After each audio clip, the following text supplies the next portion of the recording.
Alaskan Explorers. This is Sheldon. And I'm Brandy. And we're on the Denali Backroads team. We're off to do Expedition Kennicott. We're going to treat this just like anybody coming up, jumping off the plane, grabbing your gear, and jumping in the car. We've not gone and got groceries yet. We've thrown our own personal gear in the car, and we are ready to roll. It's a beautiful day here in Fairbanks, and let's hit the road.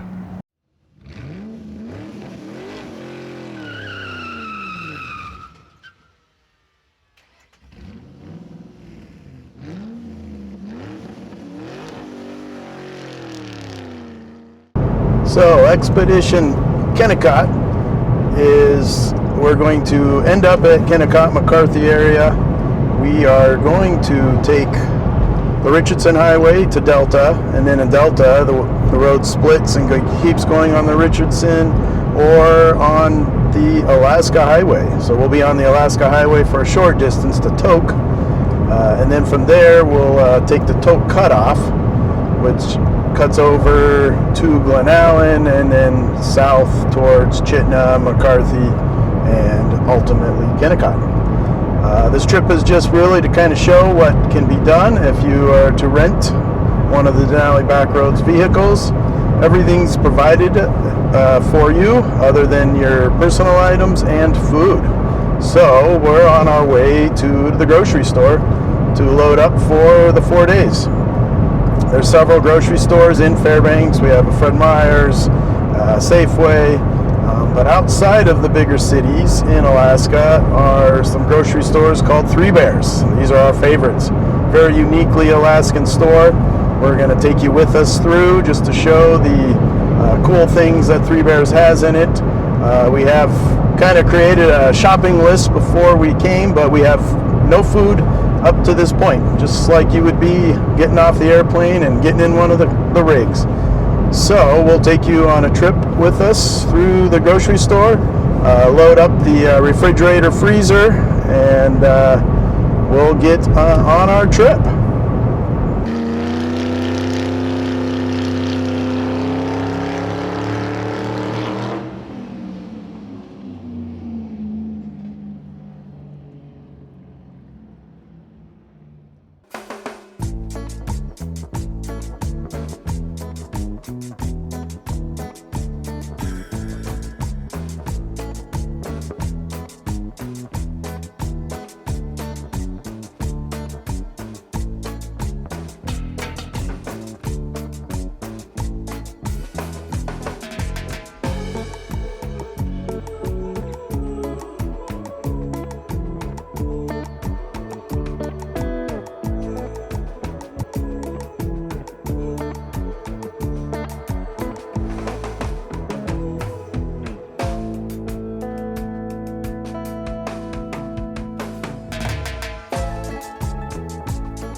All right, so we're ready to hit the road. The vehicles come already all gassed up and ready. Really, all you have to do is swing by the grocery store and pick up the food you want. There are going to be some stops for us in McCarthy, Kennecott. There's some pretty unique Alaskan places to eat lunch, dinner, that sort of thing. So we are going to do that a time or two, so we didn't have to get full 4 days worth of food, but up to you guys, however you want to do it. If you want to enjoy some of the unique things Alaska has. So we're getting back on the Richardson Highway, and it's about 85 or so miles to Delta, which is where we'll jump on the Alaska Highway and head towards Tok.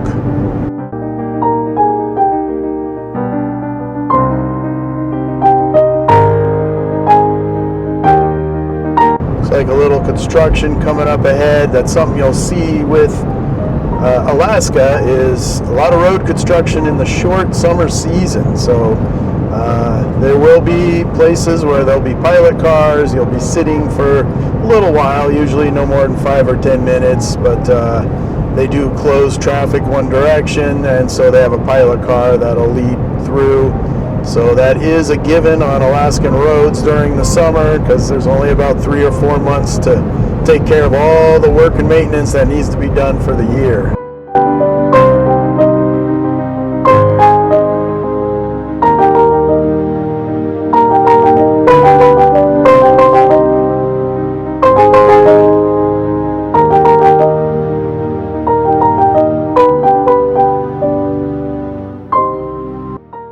Stopped real quick at Birch Lake.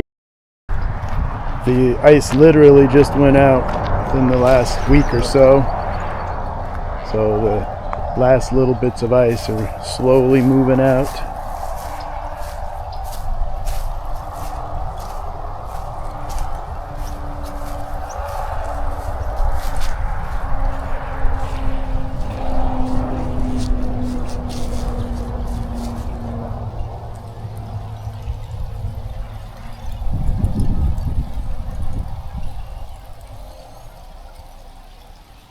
You can hear the ice, candle ice, a lot of it, and that's what you're hearing, it rubbing together.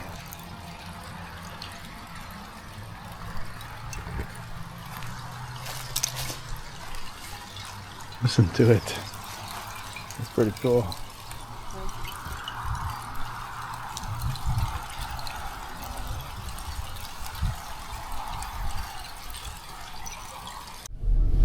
One of the expedition gear upgrades we have here at Denali Backroads is the Garmin Tread 2.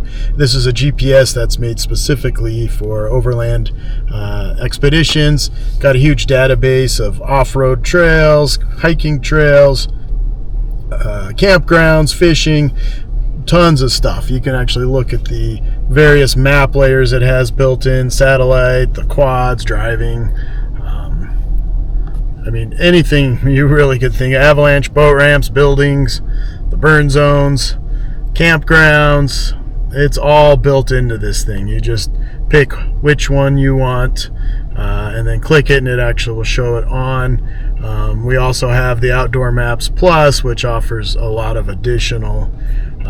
Some of the examples is, here's the little fish. We're sitting here at Birch Lake. Pulls up some specifics about Birch Lake, what kind of fish are here, you know, how long it takes to get here. You can sit and do research where you might want to go, then you just hit go and it brings you to it. If you have the Garmin Connect app, it'll actually use your phone to give the weather forecast for that particular spot. Any alerts there may be. Very handy. It's very nice, especially getting towards the end of the day. You want to see maybe where you want to end up. You can kind of search, pick maybe where what campground might you want to go to. We're going to be very soon in Delta. We'll be splitting off and heading up the Alaska Highway. So you could just kind of search through where would I maybe want to be, and lots of options with this. It's a great upgrade. Help you on your expedition, your planning, and it's keeping you on the road.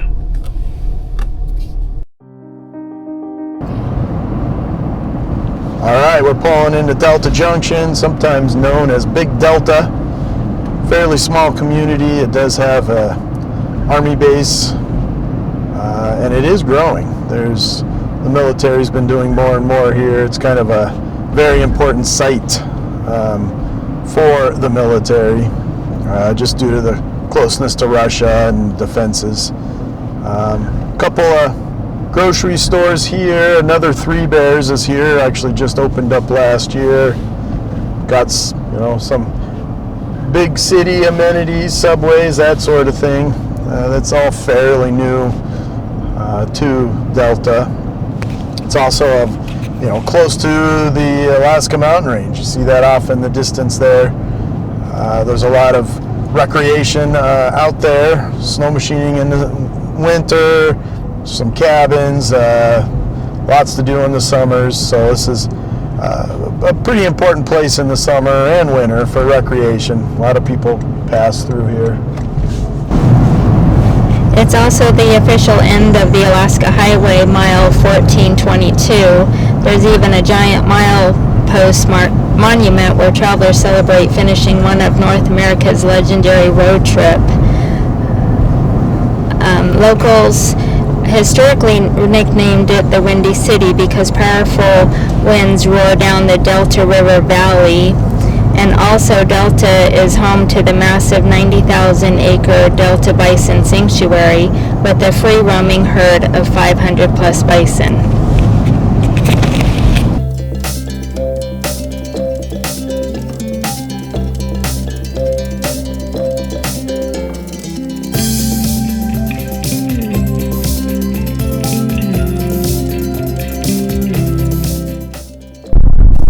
You're in Delta.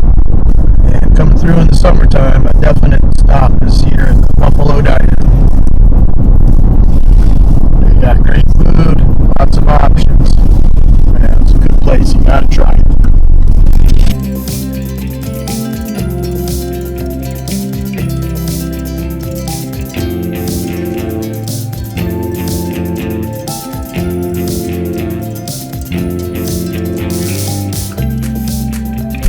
Alright, about ready to get onto the Alaska Highway.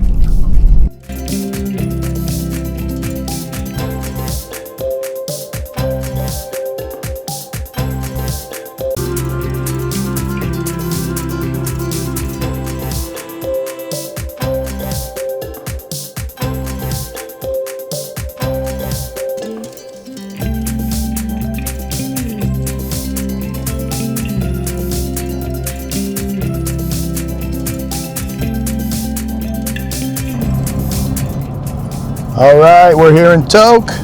This is where we're going to cut off and head on over to Glen Allen. But those interested in traveling into the Yukon and northern Canada, we are clear to do that. You can do that with our vehicles. As you can see here, we got 93 miles to the Canadian border, 298 down to Haines Junction. That's a great place to go and see a lot of Alaska type scenery and just a gorgeous area. So yeah, if you're interested in northern Canada travel, we can do that, and it's all part of Denali Backroads experience.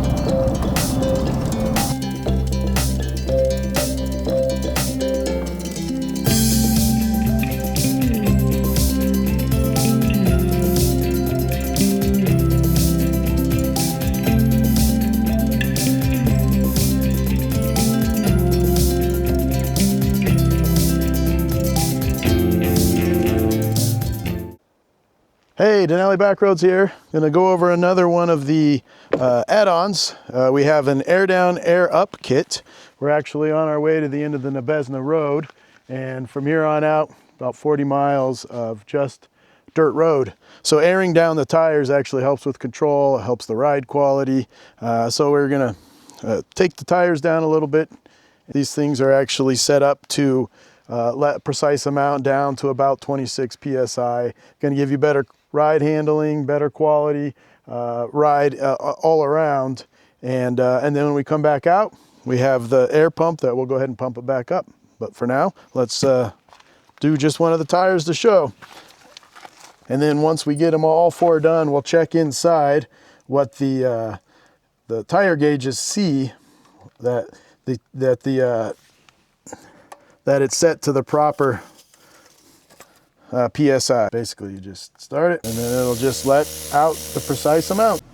Okay, we've gone ahead and aired down the tires, and you can see that it's seeing 26, 27, which is also the point that the vehicle gets angry about the low tire pressure, so it is warning, but in this case it's okay because we're on the dirt roads.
Hi everyone, we finally made it into where we're camping tonight. It was a long drive, long and slow. So in order to save time, we're just going to do a quick time lapse of setting up the tent tonight, and then maybe tomorrow or the day after we'll actually take the time to explain all the pieces. But for now, we're just going to give you a time lapse.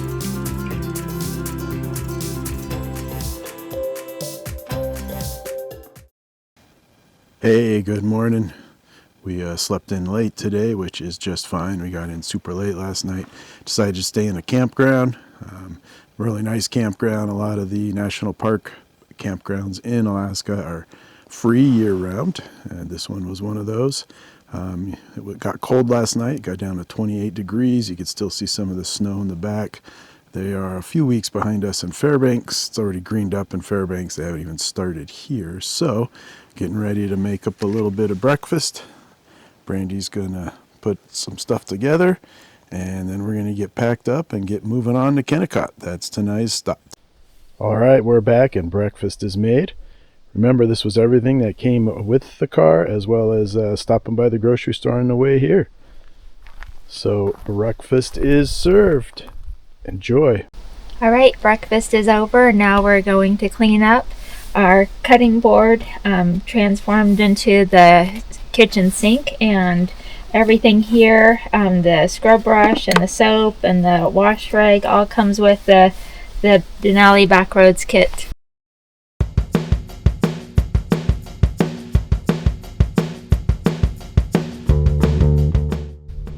Organization in any overland or car camping trip is just so important, and that's why one reason we've gone to these containers. We've had the drawers and the stacking systems, and really at the end of the day, these containers have just been the best. You can grab them, bring them to whether you're in the mosquito tent, whether you're here at a camping table, you just grab them all, bring them out, everything's in there in one trip, load them back up, and we're ready to get them put back into the car and hit the road.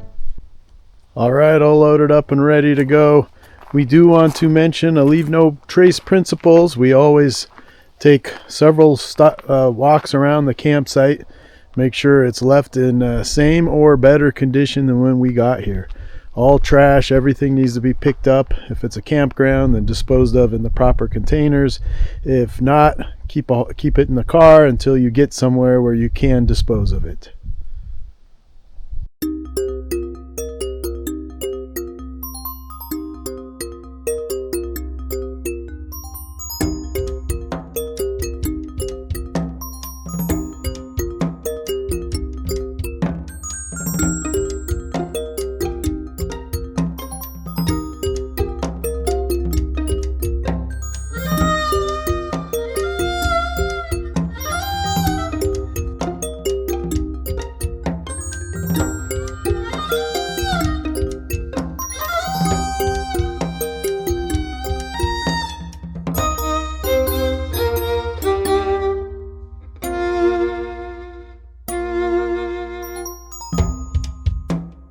All right, we've made our trip into the Nabesna. It's about an 80 mile on dirt roads.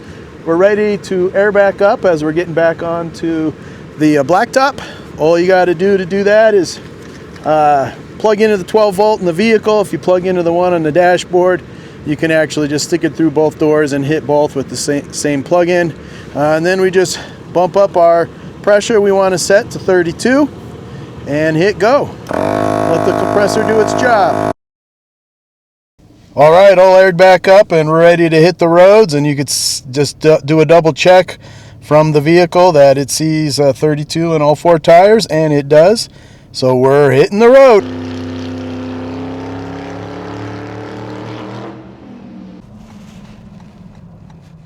All right, here we are at the Hub of Alaska gas station.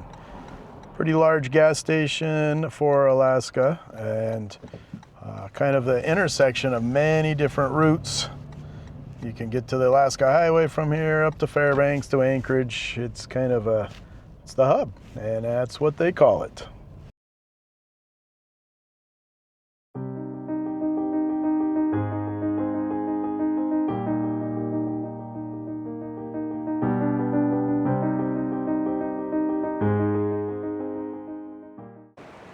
All right, we made a quick pit stop off at Liberty Falls. It's kind of a must-see on the way back into the Chitina, McCarthy, and Kennecott. It's pretty low flow right now just because everything's just starting to thaw, but in a couple weeks it'll definitely pick up and be a lot more volume.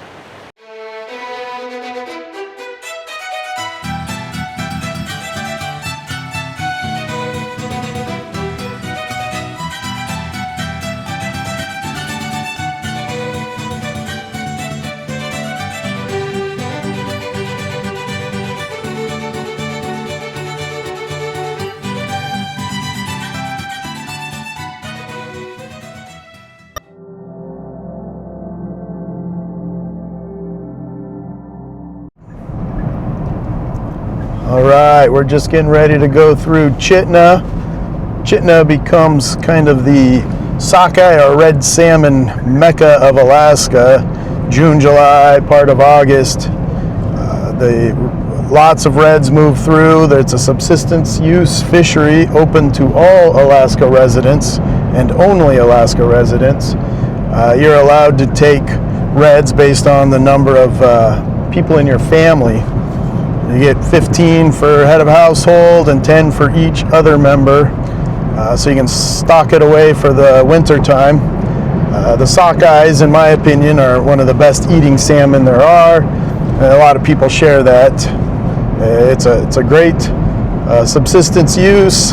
It's a lot of fun and it's a lot of work. A lot of fish, a lot of cleaning. It's dangerous. The Chitina River itself is extremely dangerous.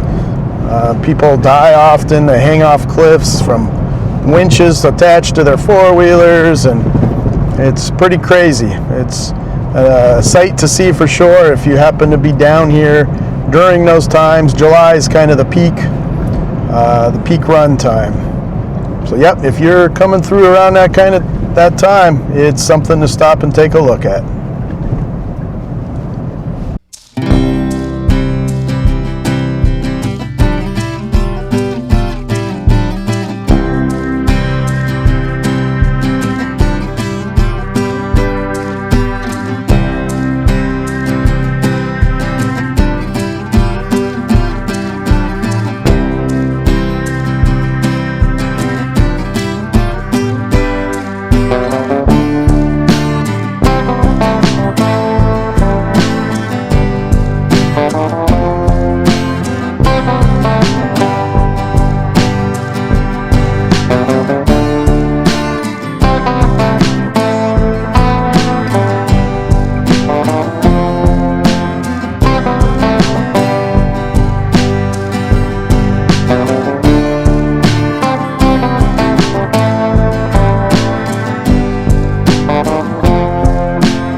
Hi all, we made it in. We are down in McCarthy. We're actually at the end of the road. The end of the road is a private campground that is as far as we can drive. There is a bridge that gets across to McCarthy, but that's only for McCarthy residents. Later on, we'll take you across the walking bridge and take you into the town of McCarthy. And on this side, you could see the Kennecott mine, and on this side is the actual Kennecott glacier. We will be taking a trip into the mine. We'll give you a couple of little sneak peeks at the mine itself, and then a little bit through the town of McCarthy. But otherwise, we're here and we're ready for more adventure.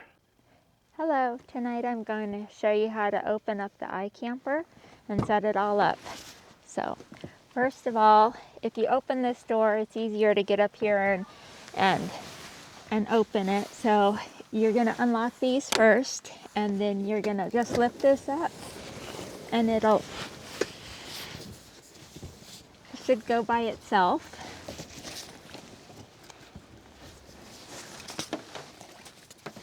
Okay. Next, we're going to take the ladder and extend it all the way out so that each of these lock. They show you if they're locked or unlocked, and right now they're all locked. And then you're just going to pull it back.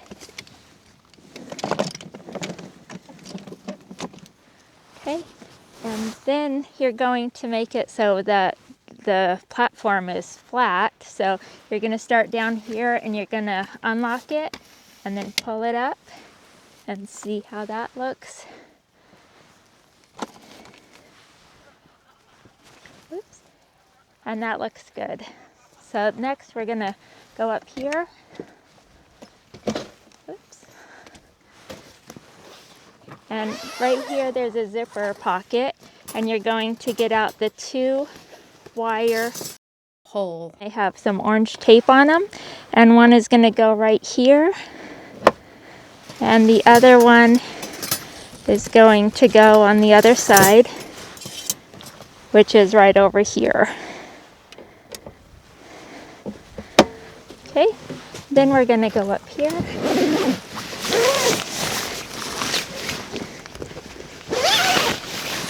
And unzip it. And on the grommets, and you're just going to put this right in the grommet on both sides.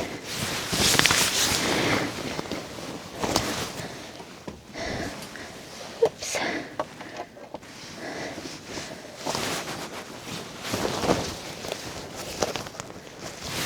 And that's all there is. And I'm going to show you how to open up the window just like this. So right here there's there's 4 more metal poles, 2 for this side and 2 for that side. So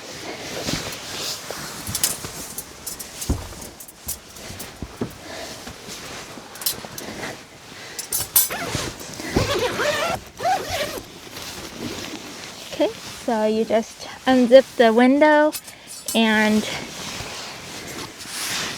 you put one of these right in this little hole and put it in this grommet, and then the other one in this hole and put it in this grommet, and then you just do it on the other side too. Okay.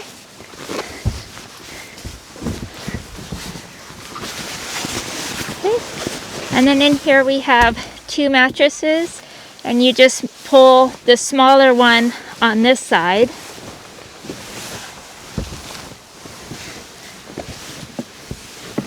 And then it forms a king-size bed to have a comfortable night's sleep. Okay, now we're going to show you how to set up the tent, the gear tent. Basically kind of find where you want it to be. It doesn't have to be super level. Kind of pull the legs out till you find a side. Pop the side.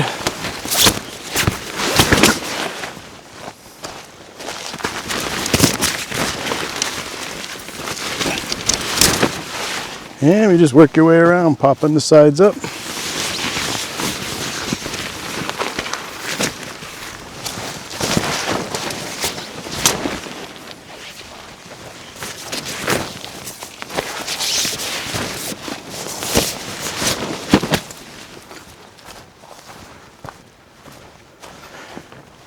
And then you go inside, pop up the center.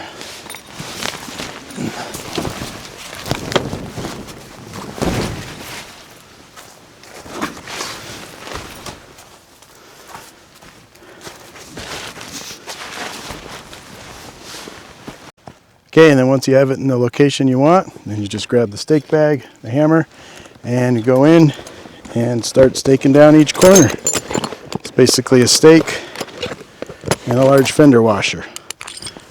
Come on in.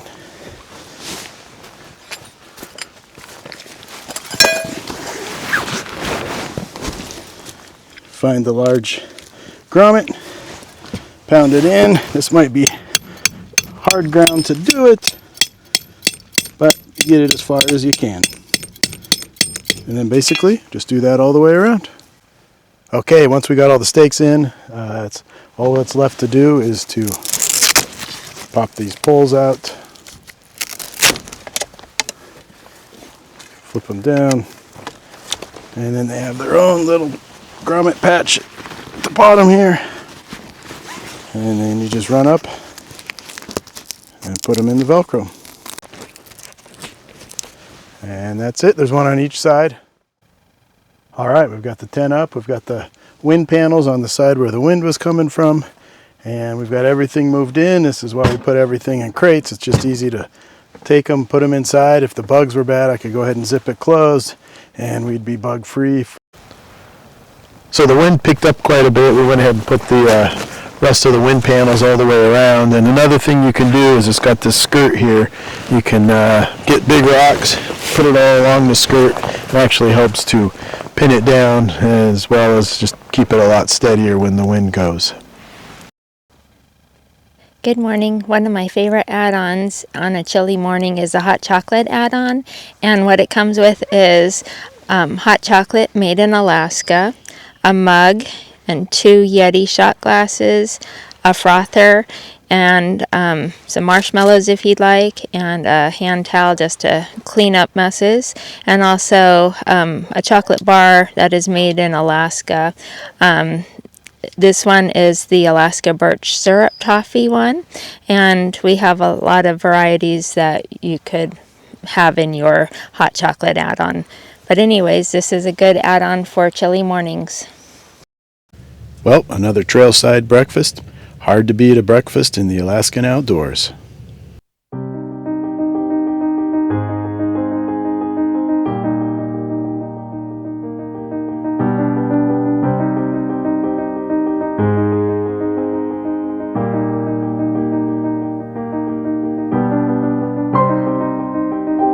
All right, here we are at the Kennecott mine.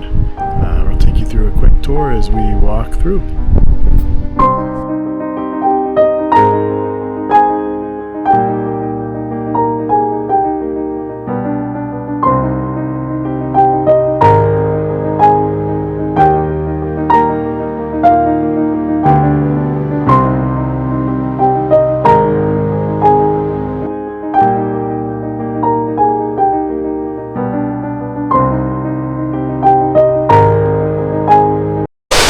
Well, here we are up at the top. Lots of options around here. You can hike up to the top of the mountain. Just lots of stuff to do. You could spend a day, 2 days just reading all the history and looking at all the artifacts. It's a great place. You need to come try it.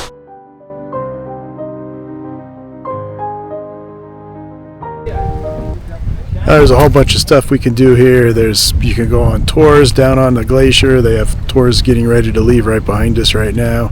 Give you a set of crampons and they take you down there. Hikes, you can go up to the tops of some of the mountains. There's just so much to do. You got to try it out. Well, we had a great day here at McCarthy, Kennecott. Hope that you enjoyed the little sneak peek we gave you of everything. You definitely got to get out and enjoy it for yourself. It's a cool little town. Lots of good stuff to do here, and you'll certainly enjoy yourself. All right, now we're ready to pack up and get out of here. So taking the iCamper down is essentially the reverse of putting it up, with a few important things to pay attention to. So first thing to do is get up top here and take the second mattress, which slides out over the overhang, and shove that all the way to the far side. Then we want to take the tent poles off.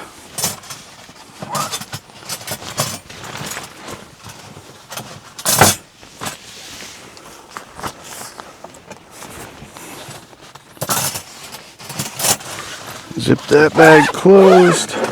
Then go ahead and zip the tent itself closed. Making sure to leave the bottom open so that when the tent collapses, there's a place for the air to come out. Then you remove the small elastic holding the tent fly on. You just gotta put them up top. Now here's where you want to make sure you have the big strap in the middle. Each of these straps on the sides are not bound up. And now we're ready to put the ladder up. Go ahead and put the foot bag on it. Protects the tent itself once you close it in. And if it's muddy, just keeps the tent clean. You go ahead and just shove the whole thing up. Slowly letting it collapse. Make sure you grab the big. Now these, pull the side of the tent in. Sometimes we hook those on the loops underneath while it's up so that it kind of stays out of the way. But so you just pull both at the same time. Pull down while pulling the edges in.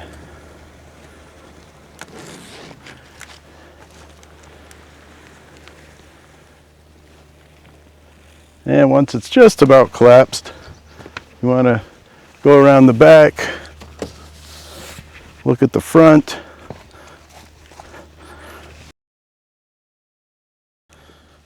All right, and then all you have to do is grab the straps, just kind of lay them in there. It's kind of working them up in there. It's not important how they get in there, just that they do get in there. Then just pull it the rest of the way down.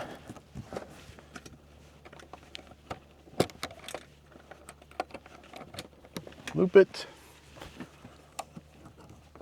it, and then you just need the key to unlock it, shove it up and lock it. And that's it. All right, now we're getting ready to take down the bug net, aka the mess hall. Pretty simple to do this one. After you've gone and pulled all the stakes, the hammer can help with that. You either use the hook end or just the back end. Kind of pull the stakes. Stakes and washers go back in the bag. Then the very next thing is we need to pull these poles. These get forgotten a lot. You drop the whole tent down. You've got to put it back up to put them in place.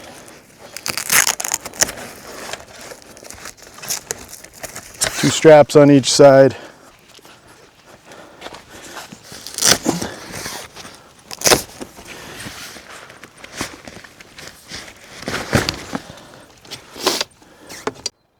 And finally zip the door closed and just start going around. Kind of place your foot on the skirt below it.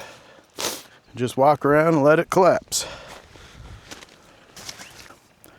If it's windy, go ahead and kind of keep a hand on it so it doesn't fly away.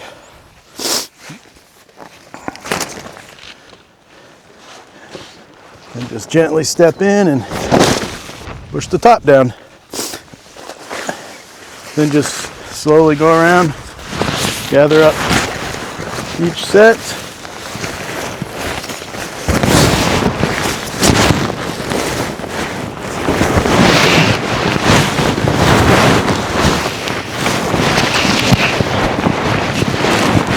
And it's ready to be placed back in the bag.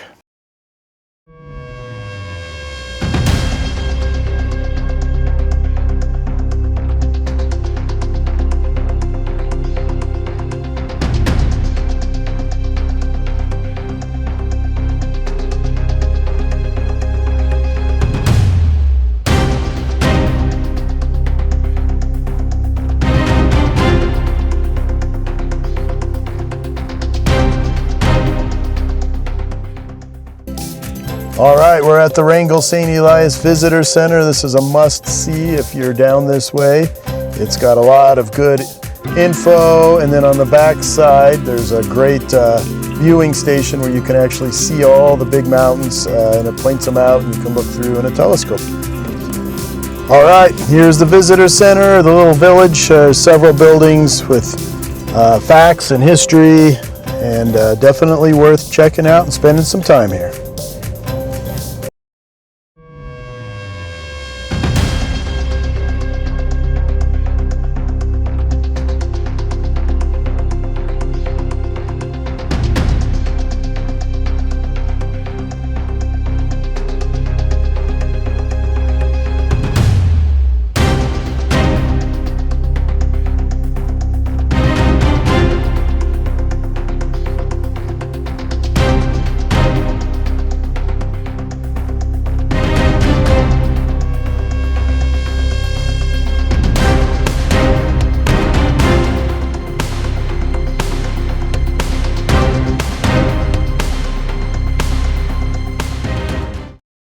Hello, Alaska adventurers. We're back from our Expedition Kennicott trip. We left Fairbanks, went to Delta, and then jumped on the Alaska Highway to Tok, took the Tok Cutoff. Partially down the Tok Cutoff, we took a little side trip down to the end of Nabesna, where there's also some of the mining that occurred back in the copper gold rush days. And then back to the Tok Cutoff, all the way over to the Richardson Highway, then went up to McCarthy and Kennecott from there. It was about and then from McCarthy, went back to Fairbanks. It was around 1,100 mile trip. Definitely could have used a 5th or 6th day if you wanted to spend some time hiking and just checking stuff out. It was pretty rushed, so 4 days was far too little. But all in all, a great trip. We had a great time. Lots of history, of course, in the gold mine era. Lots to be learned. Took a stop over at the Wrangell St. Elias Visitor Center, and even more to be learned there. So all in all, it was a great trip. We hope that you enjoyed this time. Again, this was just to kind of show the use of the vehicle. Everything is ready for you to go. You just fly in, bring your personal gear, make a stop over at the grocery store, and you've got everything you need for a multi-day Alaskan adventure. We hope that you enjoy, and check out the channel. There'll be more coming this summer. We've got a Expedition Seward. We have an Expedition Prudhoe Bay. So there's going to be lots adding, and yeah, keep checking us out for more great trips.